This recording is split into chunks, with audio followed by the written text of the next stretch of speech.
이런 경험 있으신가요? 열심히 일하는데도 돈이 모이질 않아서 통장을 볼 때마다 한숨이 절로 나오시나요? 남들은 다 잘 사는 것 같은데 우리 집만 늘 빠듯하고 팍팍하게 느껴지시나요? 아니면 돈을 쫓을수록 더 멀어지는 기분 느껴보신 적 있으신가요? 오늘 이 영상은 재테크 이야기가 아닙니다. 은행 이야기도 아닙니다. 부처님께서 말씀하셨습니다. 집착이 쌓이는 곳에 복은 머물지 않는다. 오늘 이 한 말씀 안에 여러분 집안의 재물 흐름을 바꿀 놀라운 진실이 담겨 있습니다. 오늘 이야기를 다 들으시면 왜 그토록 애써도 돈이 쌓이지 않았는지 그 근본 이유를 비로소 알게 되실 겁니다. 끝까지 함께 해주세요.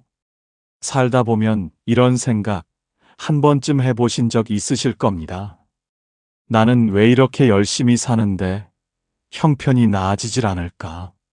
아침 일찍 눈을 떠서 발이 부르트도록 일하고 아껴 쓰고 조심하며 살았는데도 어느 날 문득 돌아보면 손에 쥔 것이 별로 없을 때가 있습니다. 젊어서 고생하면 나중에 편하다고 했는데 그 나중이 와도 여전히 고생스러운 것 같을 때가 있습니다. 혹은 이런 경우도 있습니다. 갑자기 큰 돈이 생겼는데 어디서 어떻게 빠져나갔는지 모르게 사라져버린 경험. 분명히 아꼈다고 생각했는데 명절이 지나고 나면 더 가난해진 것 같은 기분.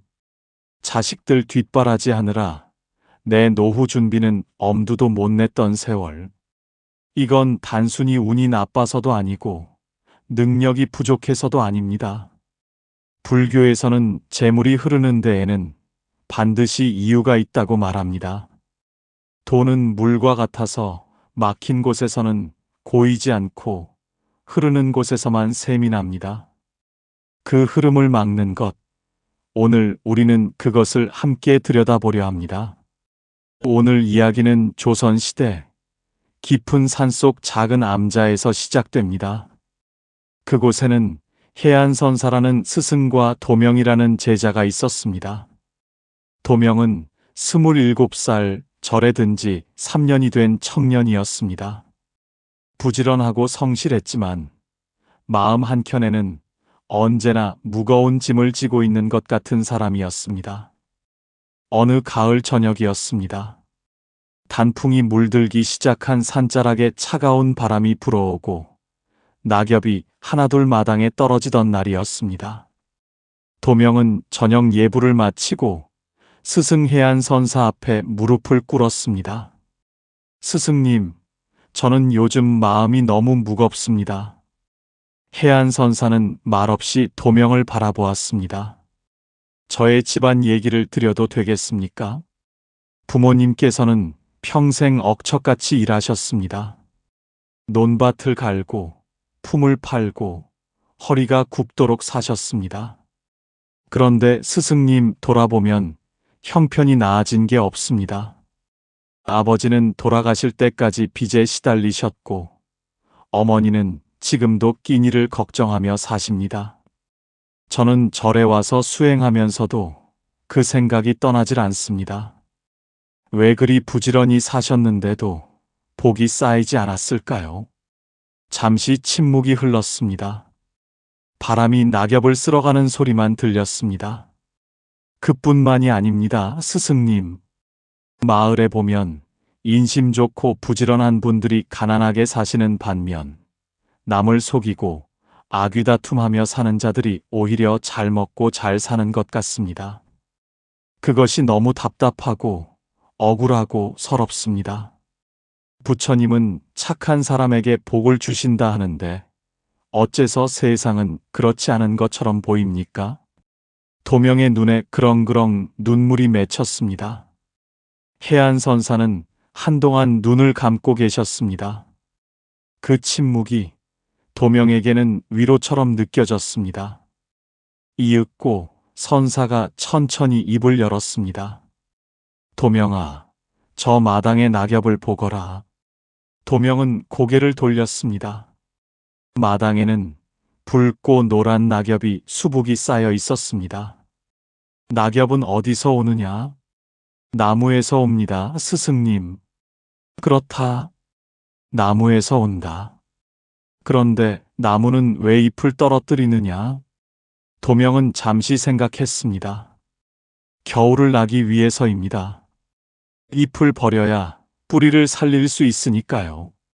옳거니. 해안선사는 조용히 말을 이었습니다. 나무는 버림으로써 산다. 버리지 않으면 뿌리까지 얼어 죽느니라. 사람의 재물도 이와 같은 법이다. 도명이 눈빛을 흔들었습니다. 재물이 낙엽과 같다는 말씀이십니까? 재물 자체가 낙엽이 아니다. 재물을 막는 것이 낙엽이니라. 사람에게는 복이 들어오는 길이 있다. 그 길이 막히면 아무리 애써도 복은 쌓이지 않는다. 내 부모님이 그리 부지런하셨는데도 형편이 나아지지 않은 것은 능력이 없어서가 아니다. 그 길을 막는 무언가를 쥐고 계셨기 때문이니라. 그 무언가가 무엇입니까, 스승님? 두 글자다. 집착이니라. 도명은 숨을 멈췄습니다. 집착이라 함은 단순히 욕심 많음을 뜻하는 게 아니다. 오히려 버리지 못하는 마음이니라. 잃을까 두려운 마음, 빼앗길까 움켜쥐는 마음, 내 것이어야만 한다는 고집. 이런 마음들이 집안의 기운을 무겁게 만든다. 무거운 기운이 쌓인 곳에는 새 복이 들어오지 못하느니라. 마치 물이 꽉 찬 항아리에는 새 물이 들어올 수 없듯이 새들이 암자 처마 위에서 조용히 울었습니다. 도명은 말없이 그 말씀을 가슴에 새겼습니다. 그렇다면 스승님, 그 집착을 어떻게 버릴 수 있습니까? 버리고 싶어도 마음대로 되지 않는 것이 집착이 아닙니까? 해안선사는 빙그레 웃으셨습니다. 잘 물었다. 집착을 없애려고 억지로 힘을 주면 도리어 더 단단해지는 법이다. 버리려는 노력이 오히려 집착을 키우기도 하느니라. 그래서 방법이 따로 있다. 도명은 몸을 앞으로 기울였습니다. 어떤 사람은 돈이 생기면 반드시 일부를 먼저 나눈다. 이웃의 어려운 일을 돕거나 작은 것이라도 베푼다. 그 사람의 집에는 해마다 재물이 불어난다. 왜 그런가? 내보냄으로써 흐름을 만들기 때문이니라. 어떤 사람은 돈이 생기면 더 꽉 쥔다. 밖에 쓰는 것을 죄처럼 여긴다. 그 사람의 집에는 해마다 돈이 줄어든다. 왜 그런가? 흐름이 막혀 썩기 때문이니라. 흐름을 만든다는 것이 중요하군요. 그렇다. 첫째로 할 일은 집안의 묵은 것을 정리하는 것이다. 쓰지 않는 물건, 낡아서 버려야 할 것들, 옛날의 원망과 섭섭함까지. 공간이 비어야 새 것이 들어온다. 둘째로, 남에게 진 마음의 빚을 갚아라. 고맙다는 말 한마디, 미안하다는 말 한마디. 이것이 막혀있는 인연의 흐름을 트이게 하느니라. 셋째로, 가진 것을 감사히 여겨라. 감사하는 마음이 없는 곳에 복은 오래 머물지 않는다. 넷째로, 탐심에서 나온 결정을 줄여라. 욕심으로 내린 선택은 반드시 그 대가를 치르게 되어 있느니라. 다섯째로, 말을 삼가라. 돈 걱정을 입에 달고 사는 집에는 정말로 돈 걱정이 끊이지 않는 법이니라. 도명은 손을 모아 쥐었습니다. 가슴이 뜨거워졌습니다. 스승님, 저는 그동안 어머니께서 늘 우리 집은 왜 이리 가난하냐고 하시던 말씀이 생각납니다. 그 말이 그 말 자체가 문제였을까요? 그 말이 문제가 아니다. 그 말 뒤에 있는 체념과 낙인이 문제이니라. 우리는 가난할 수밖에 없다는 믿음이 집안에 뿌리내리면 그것이 씨앗이 되는 법이다. 해가 산 너머로 기울기 시작했습니다. 하늘이 붉게 물들고 암자 처마에 걸린 풍경이 조용히 흔들렸습니다. 스승님, 그런데 한 가지 여쭤봐도 되겠습니까? 주변에 보면 베풀지도 않고 욕심 많고 남을 속이는 자들이 오히려 큰 돈을 모으는 경우가 있습니다. 그렇다면 방금 말씀하신 가르침은 모순이 아닙니까? 해안선사는 잠시 눈을 감으셨습니다. 도명아, 그것은 내가 짧은 눈으로 보기 때문이다. 사람의 한 생만 보면 모순처럼 보인다. 그러나 더 길게 보면 탐심으로 모은 재물은 반드시 탐심으로 흩어지는 법이니라. 자식이 탕진하거나 병으로 날리거나 송사에 휘말리거나 재물에는 그 재물을 불러들인 마음의 무게가 담겨 있느니라. 도명은 고개를 끄덕였습니다. 그러나 아직 풀리지 않는 의문이 있었습니다. 하지만 스승님, 그렇다면 착한 마음만 먹으면 복이 저절로 옵니까? 가만히 앉아 선한 생각만 하면 됩니까? 아니니라. 그것이 두 번째 오해다. 선한 마음은 씨앗이다. 씨앗만 있어도 안 되고 밭만 있어도 안 된다. 씨앗을 심고 물을 주고 잡초를 뽑아야 한다. 마음을 닦음과 동시에 부지런히 몸을 움직여야 한다.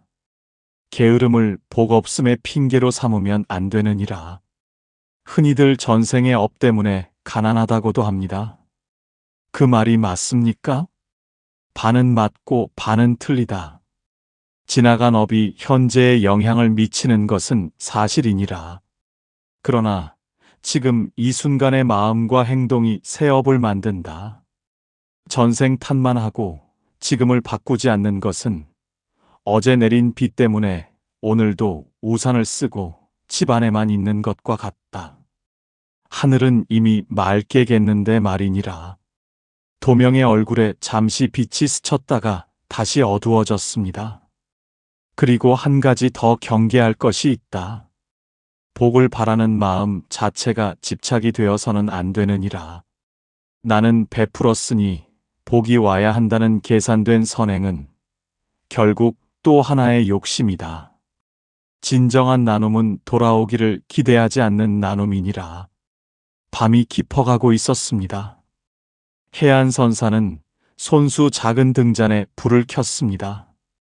등불 하나가 암자 안을 은은하게 밝혔습니다. 도명은 그 불빛을 바라보며 물었습니다. 스승님, 가르침은 알겠습니다만 일상에서 어떻게 해야 하는지 더 구체적으로 여쭙고 싶습니다. 말해보거라. 어떤 상황이 가장 어렵느냐? 예를 들면 이런 상황입니다. 형제 사이에 재산 문제로 다툼이 있을 때입니다. 부모님이 남기신 것을 두고 형과 아우가 서로 더 가지려 할 때 어떻게 해야 합니까? 선사는 잠시 생각하셨습니다. 이런 사람을 만나면 기억하여라. 더 많이 가지려는 자는 그 순간 반드시 무언가를 잃는다. 돈을 더 쥐면 정을 잃고 집을 더 가지면 형제를 잃느니라. 그 손실이 돈보다 비싸다는 것을 나중에야 깨닫는다. 그러니 이런 일이 생기면 조금 손해보는 쪽을 택하여라. 그 손해가 훗날 몇 배로 돌아오느니라. 또 다른 상황이 있습니다. 돈을 빌려준 이웃이 갚지 않을 때입니다. 애가 타고 억울하고 원망스럽습니다. 그 원망이 내 안에 쌓이면 원망의 기운이 너를 병들게 한다. 돌려받지 못할 것 같은 돈은 마음속에서 먼저 돌려보내어라. 나는 저 사람에게 베풀었다고 생각을 바꾸어라. 그 순간 원망의 독이 빠져나가고 내 몸이 가벼워지느니라. 또 있습니다.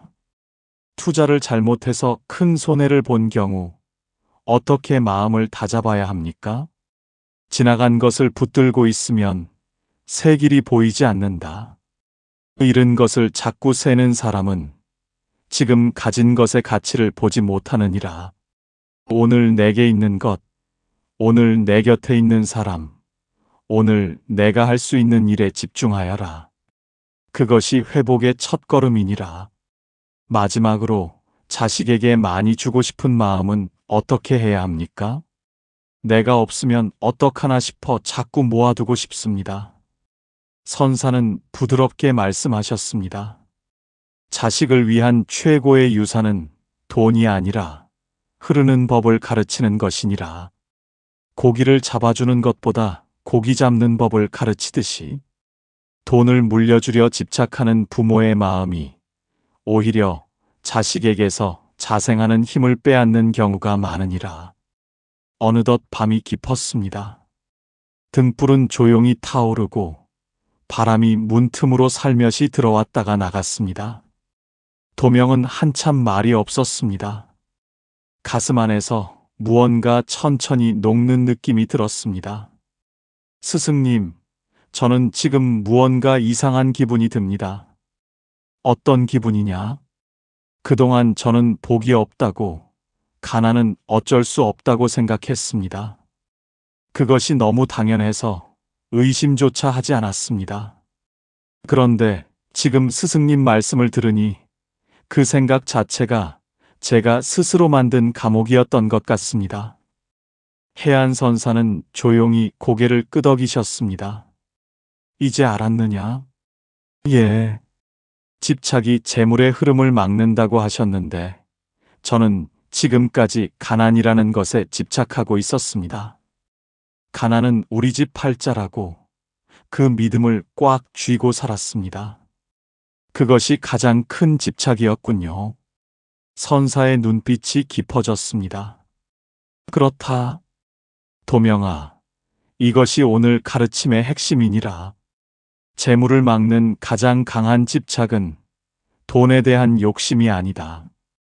오히려 가난에 대한 믿음, 안 된다는 체념, 나는 복이 없다는 낙인이니라.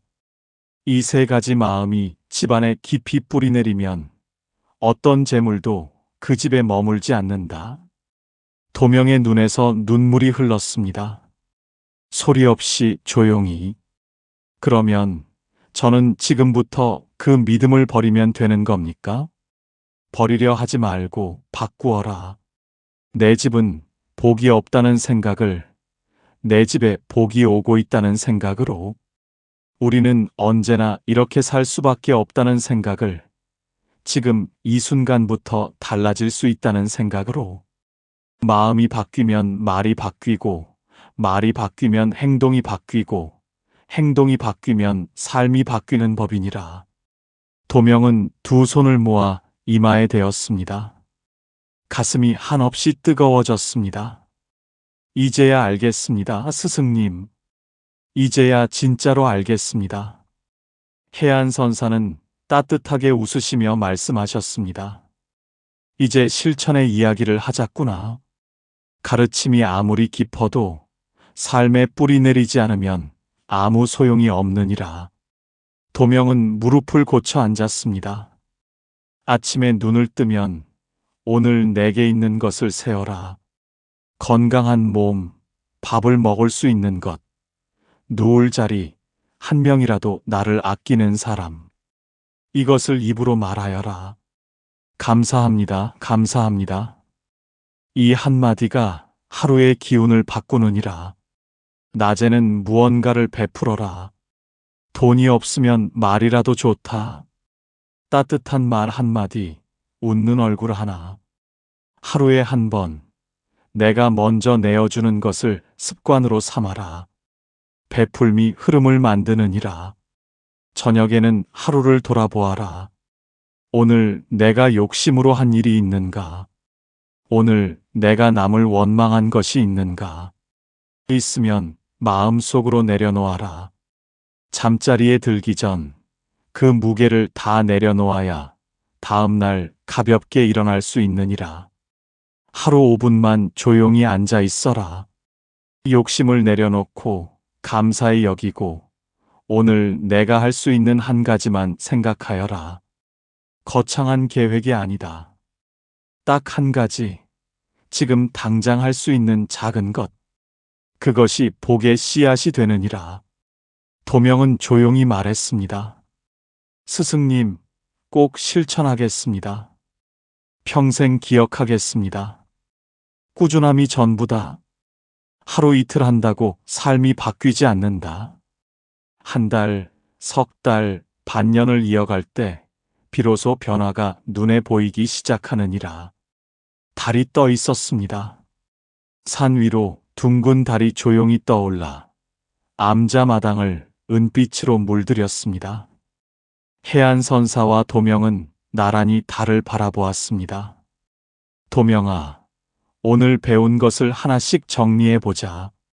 예, 스승님. 첫째, 재물의 흐름을 막는 것은 욕심이 아니라 집착이니라. 잃을까 두려워 움켜쥐는 마음이 복의 길을 막는다. 둘째, 버림으로써 길이 열린다. 물건이든 원망이든 오래된 믿음이든 먼저 내려놓아야 새 것이 들어온다. 셋째, 나눔이 흐름을 만든다. 계산 없이 베푸는 마음이 재물의 물꼬를 트느니라. 넷째, 말과 믿음을 바꾸어라. 가난하다는 말, 안 된다는 믿음을 버리고 오늘부터 감사와 가능성의 말을 입에 담아라. 다섯째, 선행은 씨앗이고 부지런함은 물이다. 마음만으로 안 되고 몸도 함께 움직여야 한다. 여섯째, 꾸준한 하루가 삶을 바꾼다. 아침에 감사, 낮에 나눔, 저녁에 내려놓음. 이 세 가지를 매일 이어가면 삶이 달라진다. 도명은 눈물을 흘리며 두 손을 모았습니다. 스승님, 감사합니다. 이 가르침을 평생 가슴에 새기겠습니다. 어머니께도 전해드리겠습니다. 해안선사는 도명의 어깨에 손을 얹으셨습니다. 그리하여라.